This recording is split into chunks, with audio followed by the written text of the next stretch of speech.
Hi everyone. मैं आज एक नई कहानी स्टार्ट करने जा रही हूँ।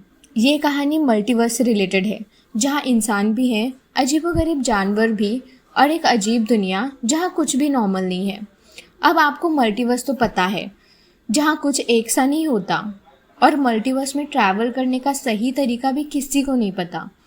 बट एक जो तरीका शेन ई को मिला है, क्या आपको उसके बारे में जानना है? सोचो आप रोज़ की एक्टिविटीज़ कर रहे हो और अचानक आपको पता चले आपसे कोई बात कर रहा है, या फिर आपके आसपास कोई है जिसे आप देख नहीं पा रहे हो, या फिर आपको पता चले कि आप अपनी दुनिया छोड़ के दूसरी दुनिया में भी ट्रैवल कर सकते हो।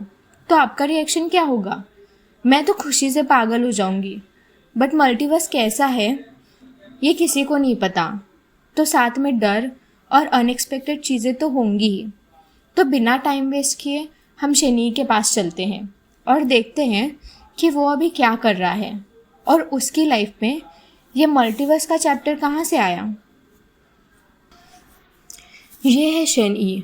कहानी की शुरुआत में शेन ई के साथ बहुत बड़ा इंसिडेंट हुआ होता है, जिसकी वजह से वो हॉस्पिटल में होता है।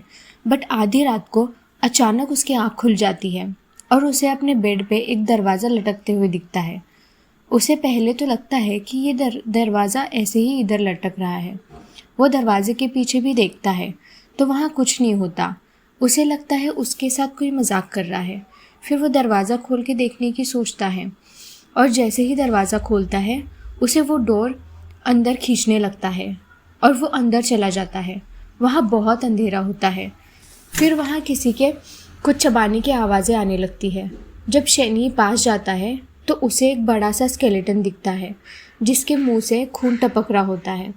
शनि उसे देख के बहुत डर जाता है और वो मॉन्स्टर भी शनि के पीछे भागने लगता है। शनि तुरंत अपने कमरे में जाके दरवाज़ा बंद कर देता है। जैसे ही वो दरवाज़ा बंद कर देता है वो डोर अपने आप गायब हो जाता है, और उसके तुरंत बाद ही कोई उससे बात करने लगता है, जो कहता है, कॉन्ग्रेचुलेशंस शनि, तुमने ये दुनिया से दूसरी दुनिया में जाने का रास्ता ढूंढ लिया है। मुझे तुम फाइनली मिल ही गए। ये सुन के शनि बहुत डर जाता है और कहता है, कौन है? कौन बात कर रहा है? फिर उसे आवाज़ आती है, डरो मत, मैं दूसरी दुनिया में फंसा हुआ हूँ और तुमसे टेलीपैथिकली बात कर रहा हूँ, और मैं तुमसे ज़्यादा देर बात नहीं कर सकता। ये लिमिटेड है। अगर तुम मरना नहीं चाहते तो जैसा मैं बोल रहा हूँ वैसा करो। ये सुन के उसे समझ नहीं आता उसके साथ हो क्या रहा है। फिर वह आवाज़ कहती है, पहले अपना बैग खोलो और उसमें डरावना दिखने वाला स्टैचू ढूंढो। फिर उसे वो स्टैचू मिल जाता है। हाँ, ये एक दुष्ट भूत के राजा की मूर्ति है। किसी ने जानबूझ के इसे तुम्हारे पास रखा है ताकि वो इसे यूज़ करके तुम्हें श्राप दे सके, मार सके और तुम्हारा सोल चुरा सके। बट तुम बाल बाल बच गए। तो शनि सोचने लगता है कि ये उसकी बॉडी है और वही इस बॉडी का ओरिजिनल ओनर है। बट ओरिजिनल सोल को इस मूर्ति ने ख़त्म कर दिया होता है और वो ब्लू स्टार पे मर चुका होता है, और अभी यहाँ आया होता है जहाँ उसने शनि की बॉडी को टेक ओवर किया है। ब्लू स्टार ये एक पृथ्वी का नाम है। आगे वो आवाज़ कहती है, जब ये सोल लेने में फेल हो जाते हैं तब उस इंसान को वो सोच भी नहीं सकते इतनी स्ट्रॉन्ग पावर्स मिल जाती हैं, और इससे ज़्यादा ताकतवर और कुछ भी नहीं होता। और अभी एक काम करो, फिर से उस डोर को बुलाओ। बट शनि डोर के बारे में सोच नहीं पाता, और उसके हाथ में जो स्टैचू होता है वो धीरे धीरे धूल होके गायब होने लगता है। फिर वो आवाज़ जल्दी जल्दी में बोलती है, वो दरवाज़ा तुम्हारा है, तुम ही उसे बुला सकते हो, तुम्हारे पास ही ये एबिलिटी है। और इस दरवाजे को खोल के जब तुम अंदर गए तब तुम बहुत पोलाइट थे, इसलिए तुम्हें पोलाइट पर्सन का टाइटल मिला है। और जल्दी करो, मेरे पास वक्त नहीं है। और जिसने भी ये स्टैचू तुम्हारे ऊपर यूज़ किया है वो कभी भी तुम्हारे पास आ सकता है। अगर उनको पता चला कि तुम अभी भी ज़िंदा हो तो वो अभी इसी वक्त भी तुम्हें मारने आ सकते हैं। फिर शनि कहता है, रुको, तुम हो कौन और ये सब तुम मुझे क्यों बता रहे हो? तो वह आवाज़ कहती है कि उसे शनि की ज़रूरत है आगे वो कहता है, जिस दुनिया का तुमने अभी दरवाज़ा खोला था उस दुनिया का नाम नाइटमेयर रियाल्म है और मैं भी इसी दुनिया में फंसा हुआ हूँ। अब जाओ उस दुनिया में और मुझे आज़ाद करो, और ये करने के बाद मैं तुम्हें रीपे भी करूँगा। तब तक के लिए बिल्कुल मत मरना। ये बोल के वो आवाज़ डिसअपीयर हो जाती है। फिर शेनी सोचने लगता है, उसने जैसे तैसे ये दरवाज़ा खोला है और उसे कोई मारना भी चाहता है। उसने शेनी की मेमोरीज़ भी ढूंढी होती है। उसे कौन मारना चाहता है? उसके बाद शेनी वो पोलाइट पर्सन का टाइटल रख लेता है और अपनी जान बचाने के लिए वो दूसरी दुनिया में जाने का सोचता है। साथ ही उसे डर भी लगने लगता है कि वो अंदर वाला मॉन्स्टर कहीं उसे खा ना जाए। बट वो सोचता है कि वो स्केलेटन है, जिसका मतलब ये है कि वो पहले ह्यूमन ही होगा, तो उसे बातचीत करके समझाना चाहिए। इससे उसे काफ़ी हेल्प होगी। फिर शेनी नाइटमेयर का दरवाज़ा खोल के अंदर जाता है। वो स्केलेटन उसके सामने ही खड़ा होता है। शेनी उसे डर डर के अपना नाम बताता है और कहता है, मुझे माफ़ करना, मैंने तुम्हें खाते वक्त डिस्टर्ब किया। मैं पोलाइट पर्सन हूँ, मुझे तुम्हारा दोस्त बनना है। ये सुन के उसे लगता है वो रेड स्केलेटन उसकी बात समझ रहा है, बट वो उस पर फिर से हमला कर देता है। ये देख शेनी कहता है, क्या तुम्हें सच में इतनी तबाही मचानी है? मुझे बस तुमसे बात करनी थी। बट वो स्केलेटन शेनी के पीछे हमला किए जा रहा होता है, जिसकी वजह से वो फिर से अपने रूम में गिरता है और वो स्केलेटन वो दरवाज़ा भी डिस्ट्रॉय कर देता है। शेनी को समझ नहीं आता कि अगर कोई इस दरवाजे को डिस्ट्रॉय करता है, शायद तभी वो दरवाज़ा गायब हो जाता होगा। शेनी को पिछली बार पोलाइट पर्सन का टाइटल मिला होता है। ये टाइटल हर बार जब वो डोर से अंदर जाके आता है चेंज होता रहता है। फिर वहाँ वॉल पे लिखा होता है, आप एक दिन में एक ही टाइटल अर्न कर सकते हैं। आपका आज का वक्त ख़त्म हो चुका है, अब आप कल ट्राई कर सकते हैं। तो शेनी सोचता है कि अगर वो स्केलेटन ऐसे ही करता रहा तो कल भी वो एक अच्छा टाइटल नहीं ले पाएगा, और वो फिर से ट्राई करने के लिए दरवाजे को बुलाता है और दरवाज़ा खोल के कहता है, मैं एज अ सेल्समैन अब कुछ भी दाव पर लगाने के लिए तैयार हूँ। और फिर वो रेड स्केलेटन को कहता है, एक्सक्यूज़ मी, सॉरी तुम्हें फिर से परेशान करने के लिए, बट आई एम बैक। मैं डील क्लोज़ करता हूँ। ये सुन के रेड स्केलेटन फिर से उस पर अटैक कर देता है, बट इस बार शेनी दरवाज़ा डिस्ट्रॉय होने से पहले ही अंदर भाग जाता है और फिर वापस से वो दरवाज़ा खोल के आ जाता है। वेट, ये सीन कहीं देखा हुआ नहीं लग रहा? फिर शेनी कहता है, कोई फ़ायदा नहीं, तुम मुझे खा नहीं सकते और मैं कभी भी दो दुनिया के बीच आ जा सकता हूँ। हमारे पास बात करने के अलावा और कोई रास्ता नहीं है। ये सुन के रेड स्केलेटन कुछ नहीं कहता। फिर शेनी कहता है, अभी तुम मुझसे बात करने में इंटरेस्टेड हो, हाँ? ये सुन के रेड स्केलेटन जाने लगता है। शेनी उसे रोकने के लिए कहता है, मैंने देखा तुम्हें चोट लगी है और तुम्हारा लेफ़्ट आर्म भी टूटा हुआ है। सिर्फ आर्म्स ही नहीं, तुम्हारा स्कल, रिब्स और स्पाइन भी ख़राब हो गए हैं, और तुम्हें अपने आप को खाने और मैं तुम्हें अपने आप को खाने नहीं दे सकता। बट मेरे प्लैनेट पे कुछ ऐसा है जो तुम भर भर के खा सकते हो, जैसे कि कैल्शियम की टैबलेट्स। ये तुम्हारे बोन्स को हील करेंगी और ये मेरी बॉडी से भी कई ज़्यादा हेल्दी है तुम्हारे लिए। अगर हम दोस्त बनते हैं तो इसे ख़रीदने में मैं तुम्हारी हेल्प करूँगा। जैसे कि हमारे यहाँ कहते हैं, मैं अपने दोस्त के लिए गोली भी खा सकता हूँ। फिर ये टैबलेट्स ख़रीदना तो कुछ भी नहीं है, बट तुम्हारी दुनिया में तो गोली खाना भी बड़ी बात नहीं होगी, है ना? अब बताओ तुम क्या चाहते हो?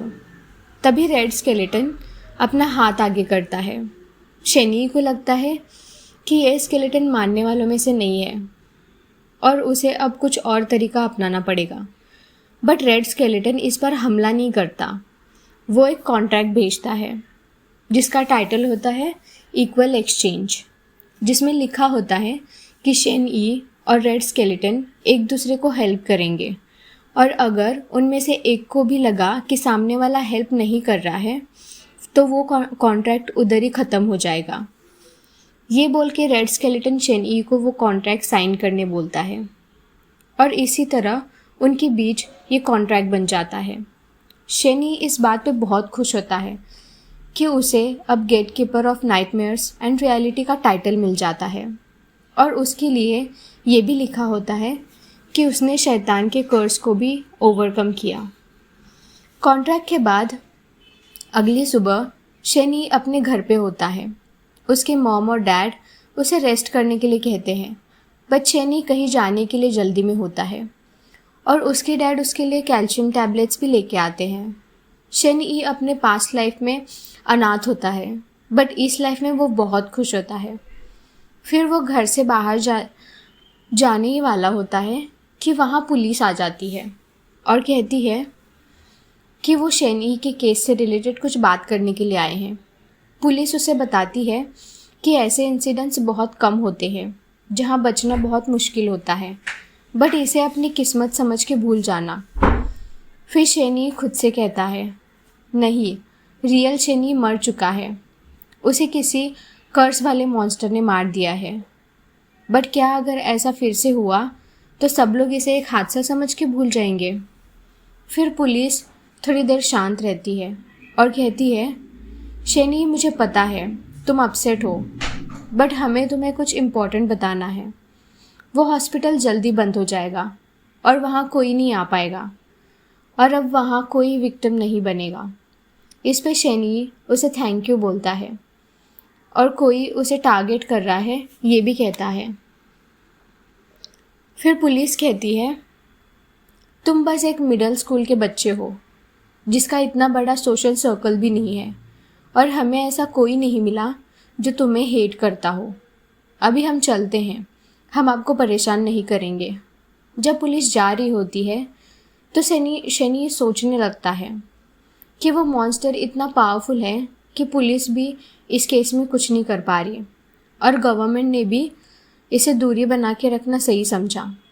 पहले वाला शेन ई तो नॉर्मल लड़का था, फिर उसके अगेंस्ट कोई क्यों उसे मारने का प्लान करेगा।